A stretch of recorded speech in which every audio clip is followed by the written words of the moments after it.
RCN. Le son de la différence.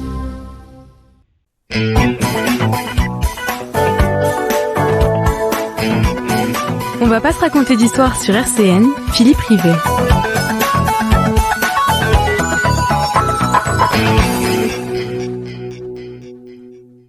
Bonjour à toutes et à tous, c'est parti pour une heure d'émission pendant laquelle on ne va pas se raconter d'histoire avec notre invité du jour, s'il arrive, car pour la première fois depuis le début de ces émissions au mois de septembre, notre invité n'est pas arrivé en avance, mais arrivera en retard de quelques minutes, m'a-t-il annoncé. Mais en attendant, il a quand même un temps d'avance sur le président de la République, même si il partage un point commun avec lui. Il achève son second mandat de 5 ans dans quelques jours et n'aura pas, lui non plus, le droit de se représenter. Vous l'avez peut-être deviné, il s'agit du président de l'Université de Lorraine, président sortant, Pierre Mützenhart, qui a effectué 2 mandats de 5 ans, donc 10 ans de présidence du grand établissement lorrain. Mais être président, c'est gérer un agenda de ministre, un agenda d'arpenteur permanent dans la région et et sur les 54 sites, si je me trompe pas, de l'Université Lorraine. Être président, c'est aussi savoir, en l'occurrence savoir se faire attendre quelques minutes. Pour une raison très simple, c'est que l'autoroute A31 et ses bouchons historiques et persistants et qui dureront, puisqu'autant, faut-il le rappeler, aucun aménagement ni aucun financement n'est prévu pour améliorer la situation au droit de Nancy dans les toutes prochaines années. Donc l'autoroute Lorraine est quand même moins performante que les autoroutes de l'information et les réseaux haut débit qui alimentent les laboratoires de recherche de l'Université Lorraine, ce qui explique le retard du président de l'université qui avait tout simplement un rendez-vous ce matin à Metz. Mais nous ne désespérons pas de le recevoir d'une minute à l'autre. En attendant, nous allons nous offrir un petit contre-pied qui était prévu en fin d'émission, mais nous allons mettre pour nous rafraîchir dès le début d'émission. C'est Étudiant poil longtemps, chanté par Renaud au début des années 80. 11h midi sur RCN, on va pas se raconter d'histoire. Philippe Rivet. Eh bien, l'autoroute A31 vient de libérer notre invité du jour, Pierre Mützenhart. Bonjour Pierre Mützenhart, comment allez-vous ? C'est toujours très compliqué, les relations Nancy-Metz ? Alors c'est compliqué sur la route, mais sinon c'est pas si compliqué. Donc vraiment désolé auprès de vos éditeurs de ce retard dû au trafic sur l'autoroute. Mais en effet, comme quoi je suis toujours à Metz et toujours à Nancy. Bon. Et justement, je viens d'expliquer que vous saviez aussi prendre de l'avance. Vous avez pris une avance sur le président de la République puisque vous arrivez au terme de votre 2e mandat là, et que vous n'êtes pas renouvelable, vous pouvez pas vous représenter immédiatement, tout du moins pour un 3e mandat. On verra dans 5 ans. Non, j'ai pas ces ambitions-là. Je pense que j'ai pas mal donné pendant 10 ans. Ça a été une période extrêmement riche sur laquelle on va revenir, je pense. Et c'est vrai qu'on est synchronisé avec les élections présidentielles depuis 2012, ce qui est à la fois c'est un peu problématique quelquefois quand même, parce que en fait, quand on fait un plan stratégique, quand on se présente à l'élection, derrière, il est quelquefois déconstruit par la politique que l'on doit appliquer venant du gouvernement. On reviendra sur ces élections. On dit souvent que les élections universitaires apparaissent peu politiques, mais sont davantage, en réalité, plus politiques que les élections politiques elles-mêmes. Alors, elles sont politiques parce qu'à l'intérieur, les gens se présentent avec des projets, avec des opinions qui sont nationales, locales, individuelles. C'est quand même très politique. Ce qui est assez différent, c'est qu'on a un système qui est très complexe, qui est un système de proportionnel mais sans majorité. Donc, quel que soit le cas, cette élection, comme les élections précédentes, quand vous avez, je dirais, l'expression interne, qui serait l'expression, je veux dire, des citoyens, eh bien, vous n'avez pas de majorité à la fin.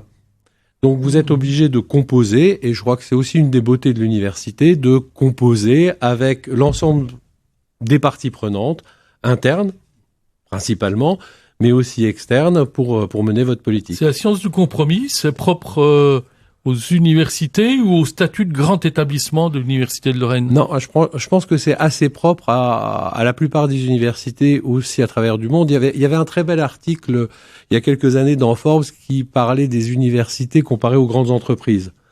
Et il disait, grosso modo, ça parlait d'Apple, Steve Jobs et les présidences d'universités, y compris anglo-saxonnes, en disant que, Steve Jobs, il faisait ce qu'il voulait, il a fait tout ce qu'il voulait, etc. Mais dans 50 ans, on n'est pas sûr que Apple existe. Par contre, dans 50 ans, vu le système universitaire, les universités existeront toujours. Parce que ce système collégial ou de consensus est un système qui est résilient dans le temps. On reviendra sur le statut d'université, le statut particulier de l'Université de Lorraine dans quelques instants. Mais on va peut-être d'abord faire un retour sur votre parcours personnel. Vous ne ratez jamais une occasion de rappeler justement que votre port d'attache est meusien, mais vous êtes un Mosellan de naissance puisque vous êtes né à Thionville le 5 janvier 1966. Vous effectuerez vos études supérieures à Nancy, à l'université Henri Poincaré, que vous ne quitterez pas, puisque vous y deviendrez enseignant, vous y prendrez d'ailleurs un certain nombre de responsabilités. Vous êtes d'abord allocataire moniteur, puis maître de conférence, puis professeur. Vous êtes un spécialiste de résonance magnétique nucléaire dans le domaine physico-chimique. En 2 mots, ça consiste en quoi pour que nos auditeurs comprennent et d'abord que je comprenne? Voilà. Alors, en fait, les auditeurs connaissent l'IRM. Vous voyez, on a enlevé le N pour pas faire peur, parce qu'en effet, ce n'est pas nucléaire au sens radioactif du terme. C'est une technique d'analyse qui peut conduire à des images. Moi, je suis pas spécialiste dans le domaine médical, mais cette technique, elle permet d'analyser la composition de molécules pour la pharmacie, pour la chimie, pour la physique. Et donc, elle est relativement utilisée. Et on a enlevé le N pour ne pas faire peur par rapport au nucléaire et au radioactif. C'est pas dangereux. D'accord.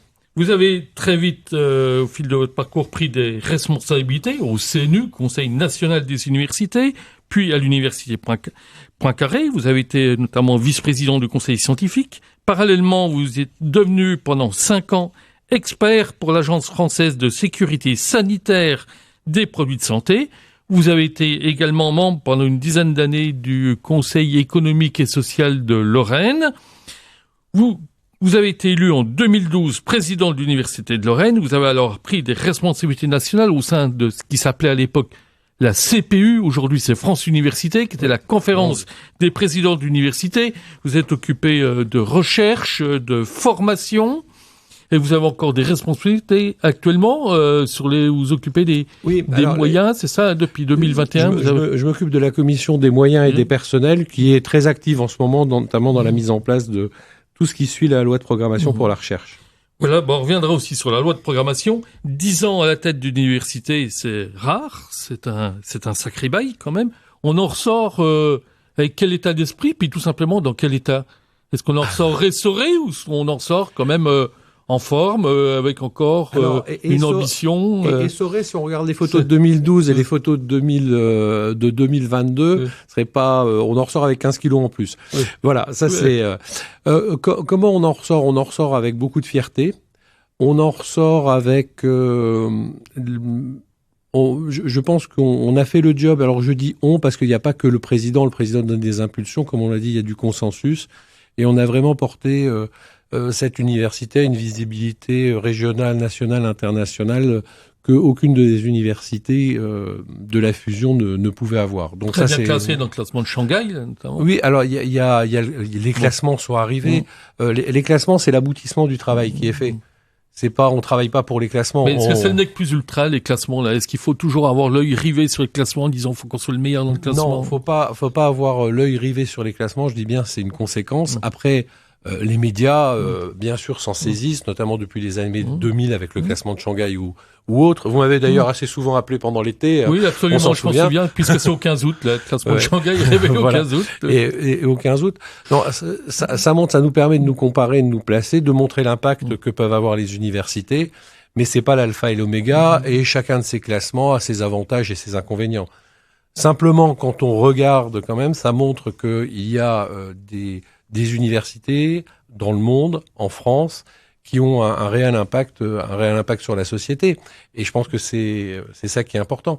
Après, ça a pu nous montrer aussi, ou quelquefois nous révéler dans des classements thématiques, que finalement, ce qu'on faisait nous passait parmi les meilleurs au monde. Et ça, je pense que on l'aurait pas fait de nous-mêmes. On peut en avoir la sensation d'être bien placé, mais c'est une fierté.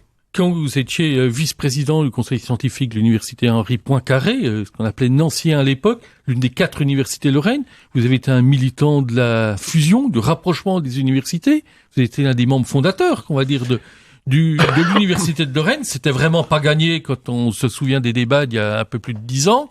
Je ne parlerai même pas du plan Université 2000, c'est l'archéologie. Mais aujourd'hui, quel bilan vous tirez et pourquoi avoir choisi, par exemple, le statut de grand établissement? Est-ce que vous pouvez vous expliquer? Alors, je vais le faire en deux points. temps. Oui, j'étais plutôt un militant, mais c'est pas moi qui ai fait la fusion. C'est quand même les 4 présidents qu'il faut saluer, ou même les 5, puisqu'il y avait eu François Lepoultier, puis son successeur.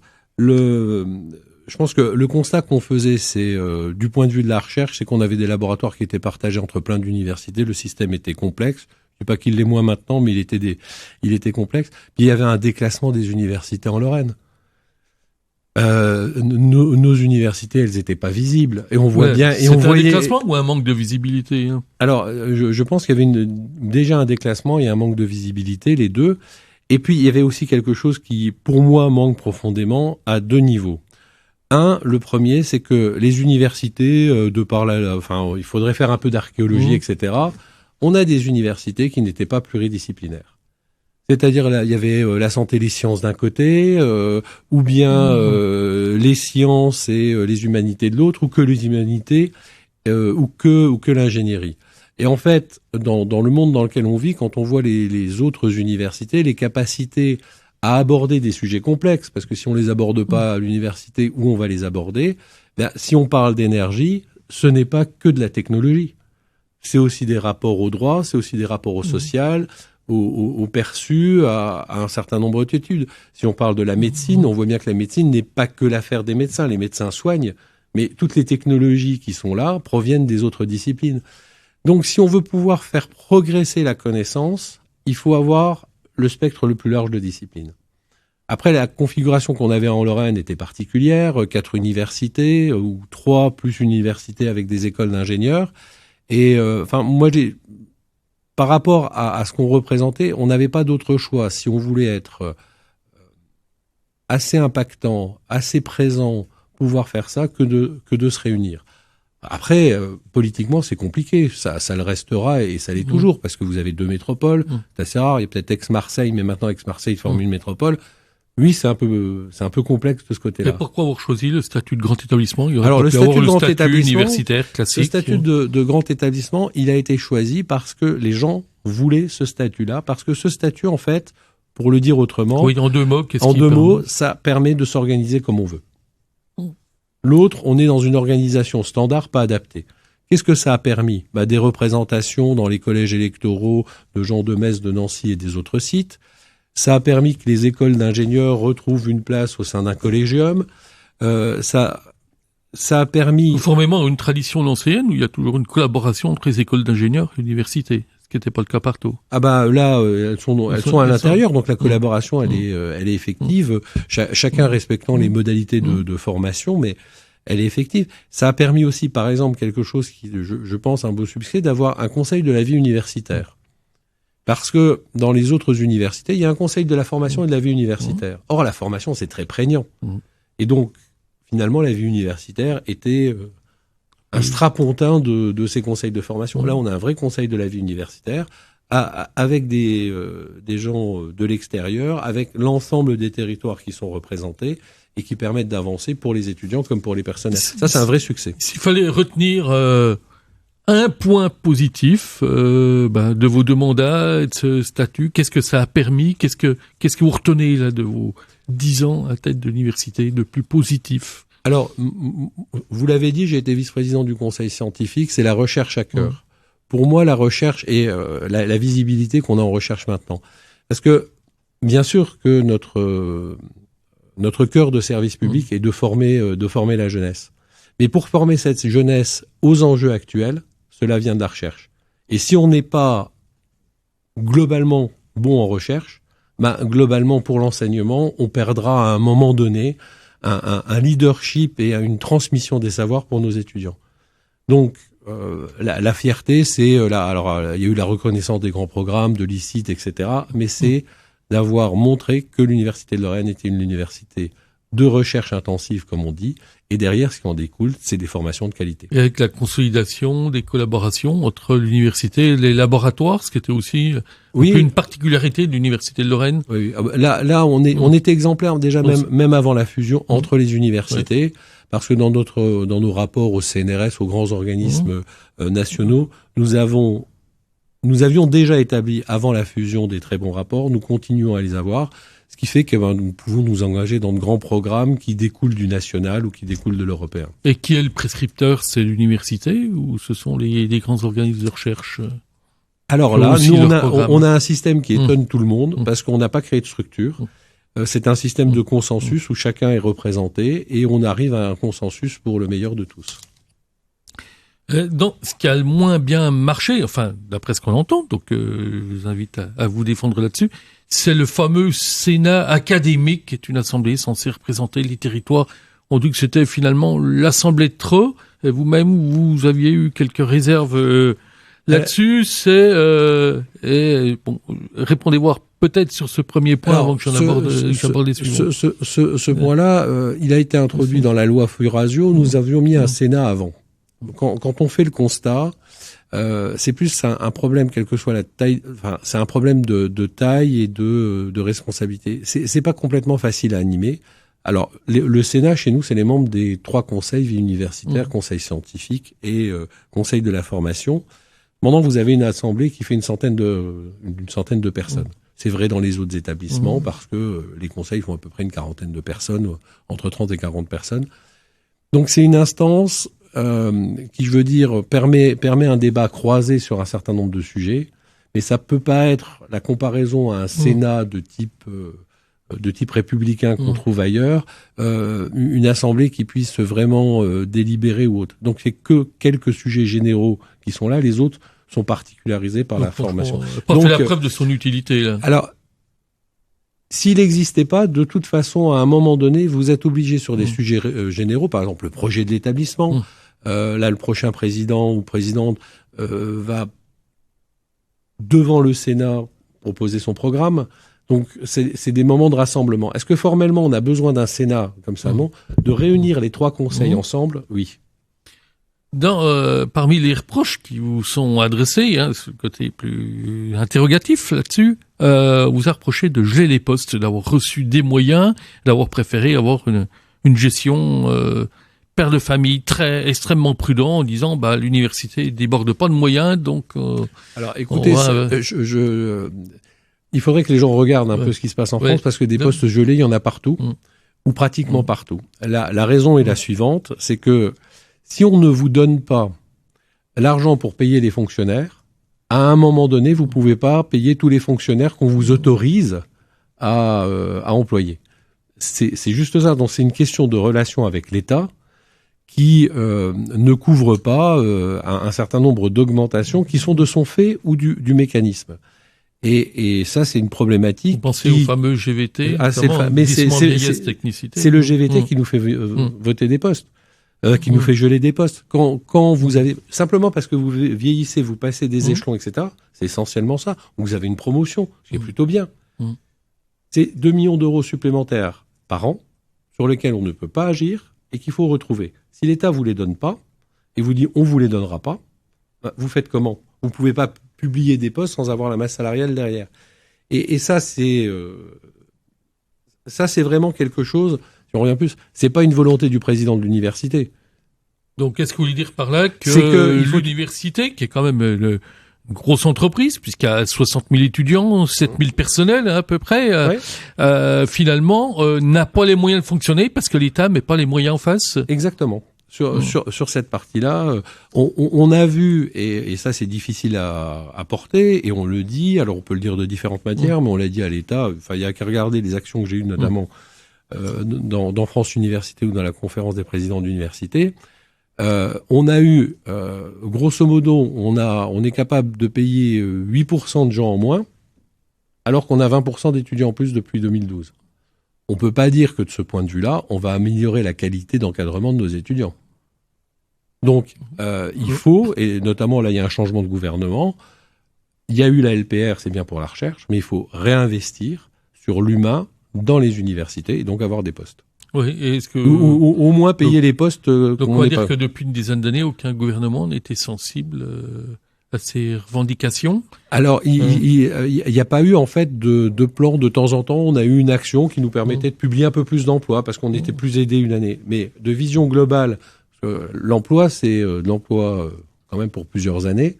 De vision, de trajectoire, etc. Non, ça nous a pas été donné. Ce qui fait que ça a pu soulever des colères ou des interrogations en interne. Je pense notamment, on a souvent opposé les sciences dures aux sciences humaines et sociales, les sciences dures avec un meilleur taux d'encadrement que les sciences humaines et sociales. Alors, il peut y avoir ces oppositions. Je crois qu'à l'intérieur... Je peux faire remarquer que, par exemple, les étudiants, tant mieux pour eux, en faculté de sciences, avaient un taux d'encadrement supérieur à certains IUT. Alors, non, parce que là, on pourrait regarder les chiffres. Pour faire simple, dans le modèle au départ, l'encadrement, il est plus important, et pour des raisons aussi de travaux pratiques, etc., dans les sciences de l'ingénierie, enfin chez les ingénieurs, dans les DUT, où il y a un très bon encadrement, et dans les sciences et techniques, et il l'est historiquement beaucoup moins dans d'autres domaines. Est-ce que ça a créé des tensions ? Oui, ça crée des tensions, mais dans la politique qu'on a menée, on a remis des emplois, notamment en droit éco-gestion, qui est un des secteurs les plus déficitaires.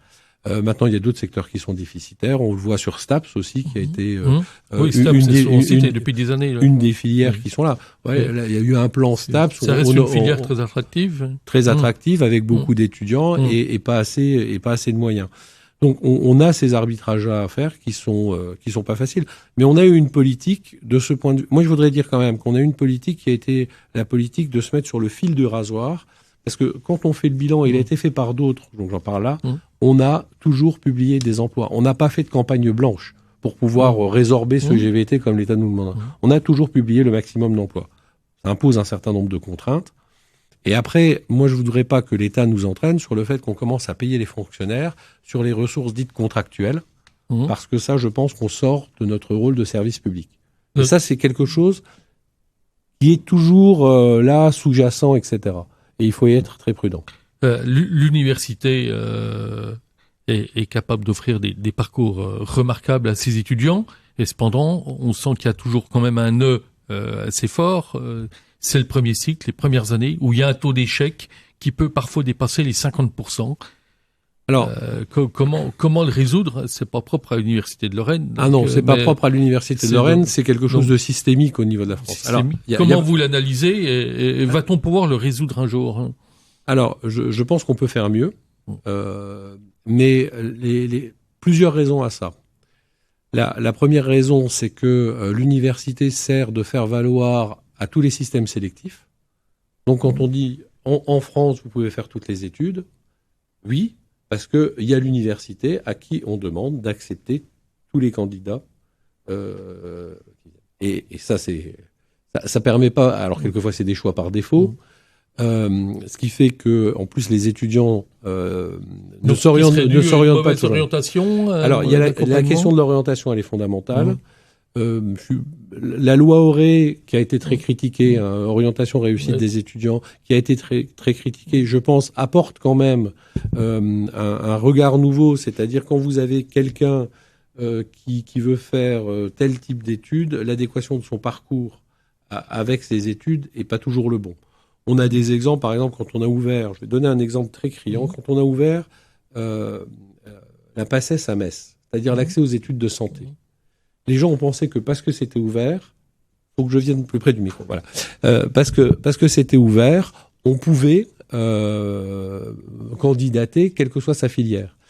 Il y a des lycéens de bac professionnel qui n'ont pas reçu les formations en base, etc., qui ont pu s'inscrire dans ces filières et qui, bien sûr, n'ont pas réussi. Mais là, quand on parle des bacs professionnels, est-ce qu'il n'y a pas une sorte de mystification au niveau de l'orientation où on indique aux étudiants de bac professionnel, enfin aux lycéens de bac professionnel, qui peuvent poursuivre des études alors normalement, c'est un diplôme d'insertion, même s'il y a des voies aujourd'hui différentes qui sont offertes dans les BTS et éventuellement les IUT.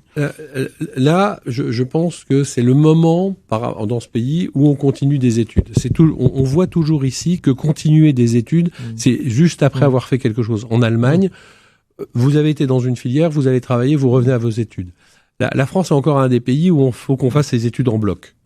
Ça commence à évoluer, mais c'est pas encore le cas. C'est très compliqué de reprendre des études une fois qu'on est dans le... Je reviens sur la réussite quand même, parce qu'il y a autre chose sur la réussite. Les taux d'encadrement. Il y a eu une massification où on nous a demandé d'accueillir de plus en plus d'étudiants, mais on nous a pas donné plus de moyens d'encadrement. Vous comprenez très simplement que si vous encadrez des TD à 20 étudiants, vous allez avoir une qualité d'enseignement qui est pas la même que vous faites quand vous faites des TD à 100 étudiants, auxquels on est résolu aujourd'hui. Donc il y a des efforts à faire, des efforts d'orientation, et je pense qu'à un moment il faudra prendre à bras le corps cela. Ça demandera des moyens, ça demandera du courage politique aussi. Là. Ah oui, du courage politique aussi. Pendant la campagne présidentielle, certains candidats ou candidates ont carrément suggéré la suppression de Parcoursup. Alors, ça vous paraît une bonne idée ou, alors, faut quand même regarder. Moi, je pense que c'est excessif. De toute façon, il y aura besoin d'un outil. Alors, on vise l'outil.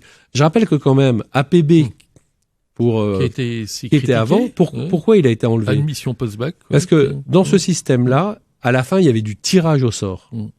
On tirait au sort les étudiants pour savoir s'ils pouvaient rentrer en STAPS ou pas. Vous voyez la limite du système. Là. C'était absolument pas possible. Est-ce que Parcoursup est parfait? Pour moi, il a apporté des améliorations.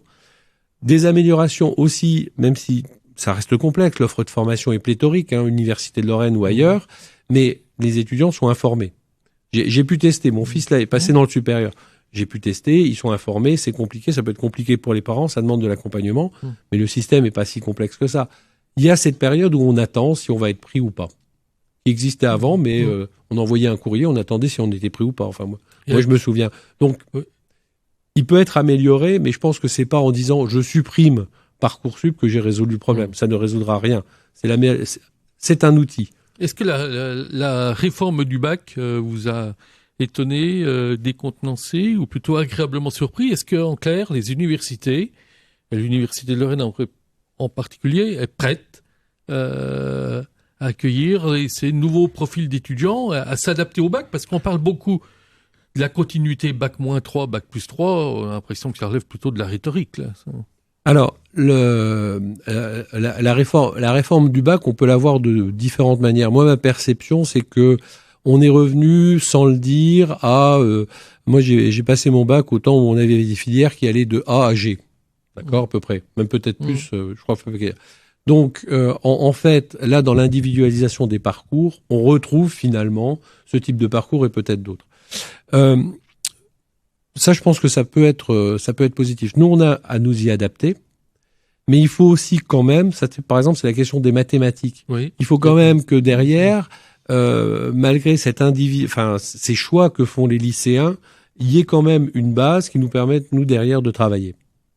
Et moi, je pense que si on tire le fil, quelles que soient les réformes, l'université s'est toujours adaptée aux réformes du bac. Là, il est encore un peu tôt pour le dire, parce qu'on a eu des bacs qui ont été perturbés par la crise Covid, mais on commence à voir les choix, et on commence à voir les difficultés des étudiants, notamment en sciences ou dans d'autres domaines. Peut-être qu'il y a des... Mais je pense que derrière tout ça, le fait principal, c'est que il faut que l'on trouve un moyen que l'orientation soit bien faite, et donc qu'on choisisse bien les choses. Ce qu'on fait très bien, c'est qu'on informe les étudiants de plus en plus. Vous faites ces choix de spécialité. Voilà ce que ça implique et où vous pourrez candidater. Ça, c'est bien expliqué, ça, oui, c'est bien expliqué. On va faire une pause musicale après ces questions là complexes et on reviendra ensuite sur les ambitions de Pierre Mutzenert. C'est donc Human de Jürgen Bonnemann, si je prononce bien. Tout à fait. RCN, on va pas se raconter d'histoire. Philippe Rivet. Nous sommes en compagnie de Pierre Mutzenert, président de l'Université de Lorraine, président au poste jusqu'au 23 mai, puisque c'est la date de l'élection du futur président ou de la future présidente. Tout à fait. 10 ans derrière, 10 jours devant. Voilà. Vous venez de me le dire il y a un instant, là, pendant le passage musical, vous aviez soutenu Hélène Boulanger, Tout à qui fait. est arrivée d'ailleurs en tête du scrutin. Il y aura une compétition, semble-t-il, entre Hélène Boulanger et Christophe Schmitt, mais peut-être tout peut évoluer d'ici le 23. Moi, j'étais dans une situation qui n'était pas complètement confortable, puisque à la fois Hélène Boulanger et Christophe Schmitt sont issus de l'équipe politique. Le soutien à Hélène Boulanger, elle a été la première vice-présidente et elle embrasse tous les sujets de l'université. Je suis assez admiratif devant ses capacités. Et il me semblait quand même difficile de dire il se débrouille. Pour autant, je l'ai soutenu, j'ai écrit que je la soutenais, et ils doivent faire chacun leur chemin. Moi, je pense que les résultats des élections sont relativement clairs. Hélène Boulanger est en tête. On n'est jamais majoritaire dans nos conseils. C'est pas 2017, j'étais très content, j'avais été très bien réélu, mais c'est à peu près les scrutins qu'on avait en 2012. Donc, il appartient à la communauté de s'apaiser. Moi, je pense que c'est tout à fait normal que Hélène soit élue présidente de l'Université de Lorraine au vu des scores internes qui sont faits. Et j'espère que les gens trouveront... il y a la période électorale qui est une période de mouvement, d'opposition, quelquefois un peu stérile, et que les choses rentreront dans l'ordre, parce que quand on devient président, on est président de tout le monde. On va venir maintenant à la politique un peu nationale. En janvier dernier, Emmanuel Macron avait déclaré vouloir faire des universités le centre de gravité pour la formation et la recherche. Et en mars, par la formation et la recherche, le candidat président ou le président candidat a déclaré vouloir aller au bout de l'autonomie des universités. Qu'est-ce que ça évoque pour vous? Qu'est-ce que ça veut dire ça évoque une volonté politique, mais il va falloir la concrétiser.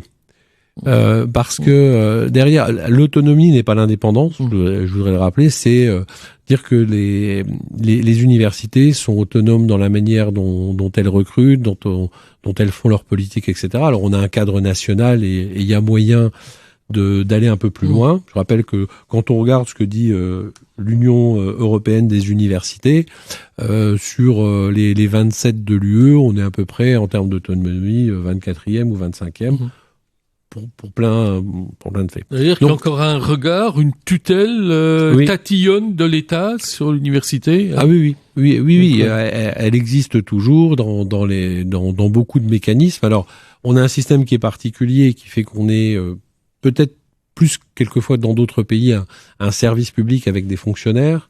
C'est pas toujours le même statut et on tient à ce statut. Je pense qu'il faut qu'on trouve un équilibre pour qu'aussi les universités, mais pas les présidents, c'est pas la question du pouvoir d'un président, soient plus autonomes quand elles veulent se diriger dans un champ, faire des choix qui sont internes plutôt qu'ils leur soient imposés par le gouvernement.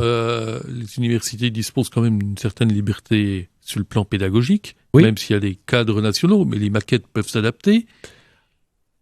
Alors, on peut adapter les maquettes de plus en plus. Il y a quand même eu quelques avancées. Les diplômes sont nationaux. Ça, je pense que tout le monde y tient, sur la reconnaissance nationale du diplôme. Mais à l'intérieur de ce diplôme-là, je parlais des programmes, c'est les diplômes qui sont nationaux. Les diplômes sont nationaux. La manière, il y a dans la communauté universitaire, quand on veut faire de la physique, de l'histoire ou de la philosophie, il y a quand même des bases qui sont communes. Mais après, oui, on peut diversifier les choses, on peut avoir plus de focus sur un point ou sur un autre. Les bases sont communes, je pense qu'il n'y a pas de souci, et on peut les enseigner de la manière dont on le souhaite. Mercredi dernier, là, dans le journal Les Échos, Manuel Tunon de Larac, qui est le président de France Université, ex-CPU, estimait qu'il fallait que l'université soit, je cite, dans les standards internationaux. C'est ce qu'on vient de dire à l'heure actuelle. C'est des standards internationaux. Ça veut dire qu'on n'y arrive pas? Ça fait des années que c'est demandé et on n'y arrive pas? Alors, on progresse. Je dirais que ça ne l'est pas encore assez. Alors, le rapport est aussi... quand on dit aux organismes nationaux de recherche que vous allez piloter des grands programmes nationaux, très bien. Quand on dit aux universités, vous vous alignez derrière et vous ne pouvez pas faire autrement, c'est pas bien. Donc, c'est ces rapports-là à l'autonomie qui sont là. Est-ce que les universités, par elles-mêmes, ne vont pas sur les sujets d'actualité, en recherche, par rapport à l'évolution du monde? Bien sûr que si. Une Faisons-leur question confiance. qui cristallise aujourd'hui, c'est les droits d'inscription, puisque même au sein de l'université de Lorraine, il y a un certain nombre d'écoles d'ingénieurs qui ont modifié leurs droits d'inscription. Je pense à l'école des mines. Est-ce que pour vous, c'est une vraie question ou l'augmentation des droits d'inscription, c'est, selon le président de France Université, une idée fausse? Alors, les droits d'inscription, ça dépend comment on les prend. Je pense que si on se focalise uniquement sur les droits d'inscription, on a tort. C'est en fait la question de comment on soutient la jeunesse à faire des études. Il y a différents modèles. On va dire qu'aujourd'hui, les droits d'inscription, même si ça représente de l'absolu une certaine somme, c'est autour de 400 € si on compte tout, c'est quand même extrêmement faible par rapport au coût d'un étudiant. Ah oui, le coût d'un étudiant est de l'ordre de 10 000 enfin, de l'ordre de 8 000 à 12 000 € suivant les filières et suivant la durée. Donc, c'est sûr que former un étudiant en médecine ou former un étudiant dans une autre discipline requiert pas le même environnement. Mais de ce point de vue-là, on est dans un entre-deux. Beaucoup de pays ont des droits d'inscription qui sont élevés. Moi, je suis personnellement contre ce modèle-là, avec des systèmes de sélection qui sont élevés. Et on a d'autres modèles. Moi, j'aime bien... Enfin, il y a des gens qui ont fait des tentatives en Allemagne, dans les pays scandinaves, dans certains pays scandinaves, où en fait, l'État dit, on prend ça... Enfin, c'est du service public, on prend cette partie-là, et on a des droits administratifs. D'ailleurs, les niveaux bas que l'on a ressemblent plus à des droits administratifs qu'à des vrais droits d'inscription. Est-ce que le système de bourse, à votre avis, fonctionne bien en France aujourd'hui? Est-ce que les étudiants sont suffisamment accompagnés financièrement? Parce qu'en gros, c'est qu'à peu près, il y a un étudiant sur deux qui est obligé de travailler ou d'avoir un petit job d'été. Vous répondez à la question. Oui. Vous répondez à la question. Alors, pour les bourses les plus hautes, ça permet quand même à certains étudiants de se concentrer vraiment sur leurs études. Mais pour des familles en entre-deux, quelquefois des familles plus modestes, même si la bourse est élevée, le coût de l'appartement, enfin le coût de la vie est relativement élevé. Donc on voit que ça ne suffit pas. Alors comment ça se passe dans les autres pays? C'est pas une question de droit d'inscription, mais il y a des soutiens qui peuvent être plus élevés. Et je pense que de ce point de vue-là, si on veut que les gens soient formés, il va falloir trouver un bon compromis entre les bourses, et tout le monde dit qu'il faut les réformer d'une manière ou d'une autre, et les volontés qu'on a de former. Pour l'instant, pendant 5 ans, ça n'a pas bougé. Enfin, il y a eu une légère évolution des bourses, mais on constate qu'il y a quand même toujours autant d'étudiants qui sont obligés de travailler Tout à fait. compléter. Alors, est-ce que, enfin, déjà de mon temps, il y avait, moi j'étais boursier à un échelon, je travaillais, mais en travaillant pendant les vacances, qui était un peu plus élevé, toute l'année. C'était pas travailler toute l'année, on pouvait faire les choses. C'est devenu beaucoup plus difficile. Et on a vraiment été sensibilisé à la galère d'un certain nombre d'étudiants, notamment pendant la crise Covid. Là. Ah oui, pendant la crise Covid, ça a été très difficile. Alors difficile pour les étudiants, pour tout le monde, je crois, pour toute la société. Mais les étudiants ont perdu leur petit boulot, qui travaillaient une vingtaine d'heures, une dizaine d'heures, qui faisaient l'appoint, qui leur permettait de vivre. Là, on est venu en solidarité auprès de ces étudiants. Et là, il faut que... Enfin, de mon temps, c'était on allait faire les vendanges. C'était des choses comme ça. Mais... là, il faut qu'on trouve un système pour qu'il ne soit pas précaire. Parce qu'avoir des étudiants précaires, c'est quand même problématique. Donc, justement, quand on parle des droits d'inscription, ils sont considérablement augmentés pour les étudiants étrangers. Est-ce qu'à terme, ça va pas poser un problème pour les universités, notamment au niveau de la recherche? Parce que si je me trompe pas, la majorité de vos doctorants à l'Université de Lorraine sont des étudiants étrangers. Oui, alors l'augmentation des droits ne porte pas sur le doctorat. Donc de ce point de vue-là, ça se pose pas. L'augmentation se pose en licence et en master. Moi, j'ai pas vu l'intérêt de faire ça. On est obligé à cette contrainte-là avec des règles qui sont toujours très simples. Je pense pas que ce soit le bon modèle.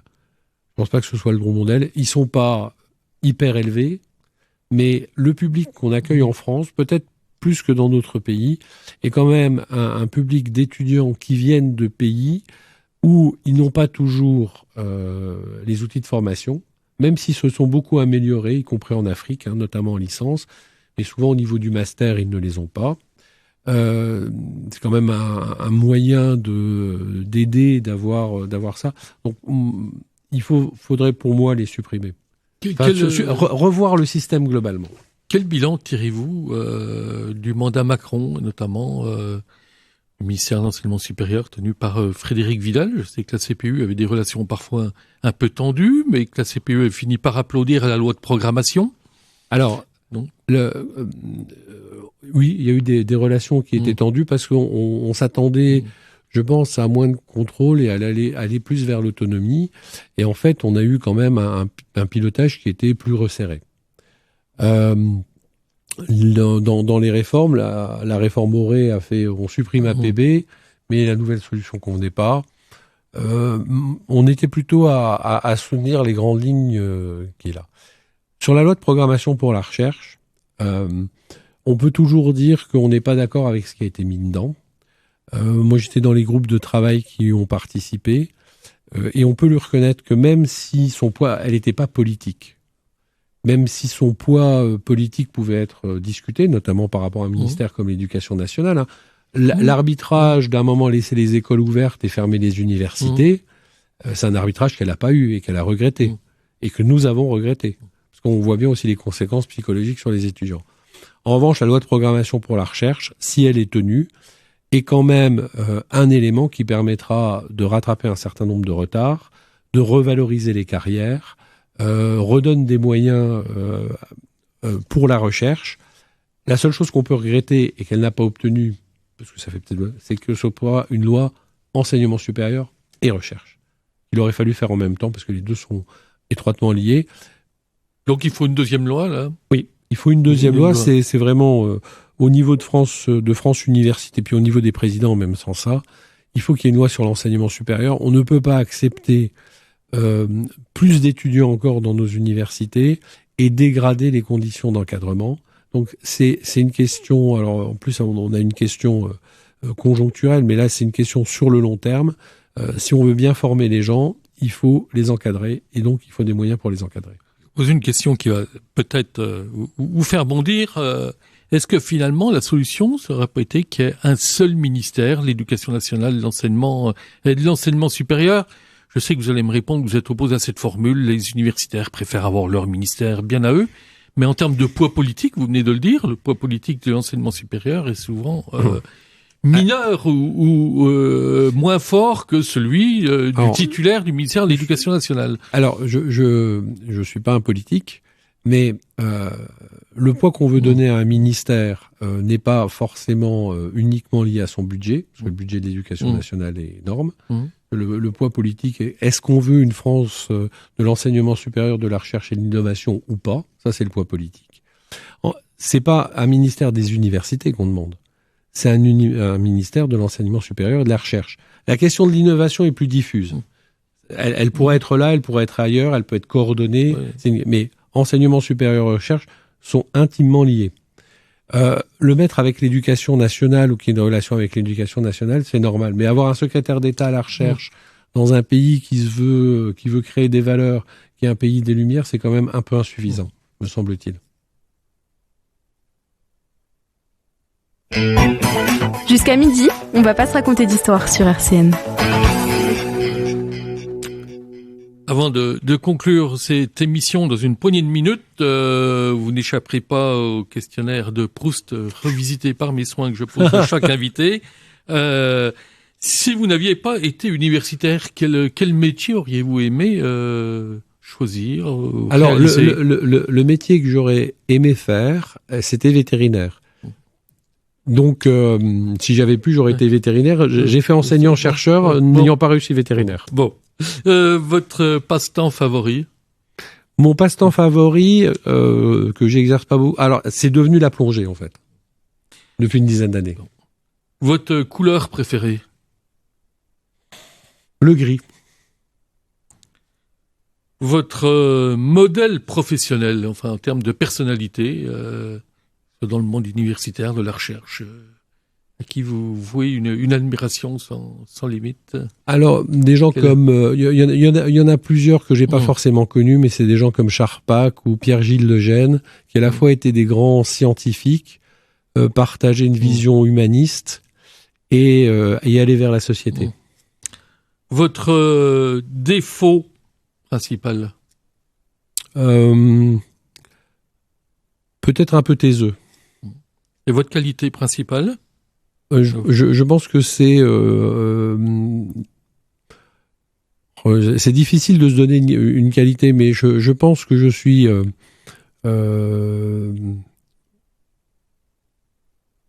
c'est dur. Hein.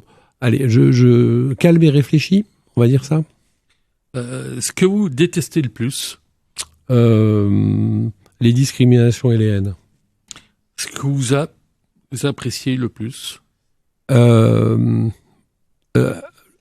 monde international, c'est-à-dire tout ce qui est interculturel. Je vais vous faire sortir de votre zone de confort scientifique. Je vais vous demander quel est votre personnage historique préféré? Personnage historique préféré? Oui, vous me sortez de ma zone de confort, ça, moi je ne m'y attendais pas. Allez.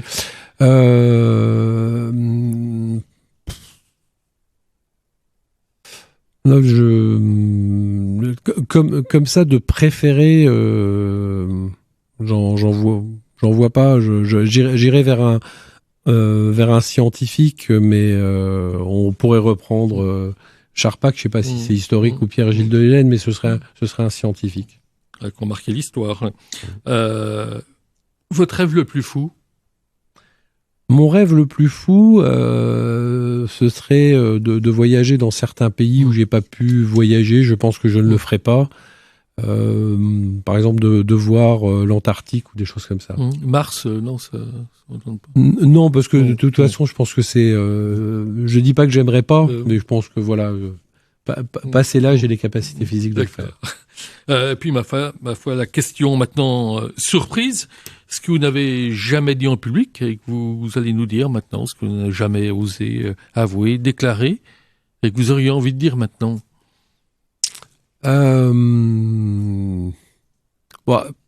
j'aime ma femme et mon fils, parce que j'ai jamais beaucoup parlé d'eux, que j'aime ma famille, et qu'elle a été toujours présente à mes côtés, mes parents aux choses. Donc j'ai pas beaucoup parlé de ma famille à part de mes origines, mais j'y suis très attaché. La petite question, ce que j'appelle un peu la petite question post-it pour terminer, il nous reste quelques secondes. Qu'est-ce que vous allez faire maintenant? Est-ce que vous allez regarder pour un poste de directeur, parce qu'il y a beaucoup de présidents d'université qui regardent, ou vous allez retourner à vos recherches? C'est une question qu'on me pose à peu près 10 fois par jour en ce moment, c'est normal. Alors en fait, je vais dire l'idéal. Je ne cherche rien. J'aimerais bien trouver un 50-50, entre 50% pour faire bénéficier à d'autres de l'expérience que j'ai acquise en 10 ans, plutôt au niveau, je vais dire, national de ce côté-là. Et même si ça peut surprendre, j'aimerais bien. Moi, président était une fonction. Mon métier, c'est professeur d'université. Donc même si je ne serais plus un très brillant chercheur ou le meilleur des enseignants, retourner auprès des étudiants, retourner dans mon laboratoire et contribuer à me satisferait beaucoup. La politique, ça vous branche pas, hein? Vous avez certains de vos prédécesseurs qui sont lancés en politique, où il y en a actuellement. La politique universitaire, oui. La politique, non. C'est pour avoir trop fréquenté les politiques lorrains, là, parfois certains au tempérament bien trempé. J'ai beaucoup de respect pour les politiques, pour l'engagement. Quand je vois les maires, quels qu'ils soient, l'engagement constant qu'ils peuvent avoir. Je connais un peu moins l'avis des députés ou des sénateurs, mais non, parce que déjà ça voudrait dire pour moi de choisir un parti, il n'y en a pas d'idéal. Et la citoyenneté, c'est une notion qui compte à l'université. Ah oui. Je pense qu'on essaye d'inculquer. Je pense que voter, comprendre pourquoi on vote et savoir pour qui on vote est important. Les jeunes ont quand même peu voté aux dernières élections. Là. Oui, alors c'est une tendance qui est lourde. Ce qui est peut-être un peu différent là, c'est qu'il y a quand même eu des expressions par endroits sur le fait qu'ils n'étaient pas d'accord avec les choix qui leur étaient proposés. C'est un peu surprenant d'une certaine manière, mais il faut peut-être regarder ça dans l'avenir. Merci Pierre Mulsenart d'avoir participé à l'émission. RCN, www.rcn-radio.org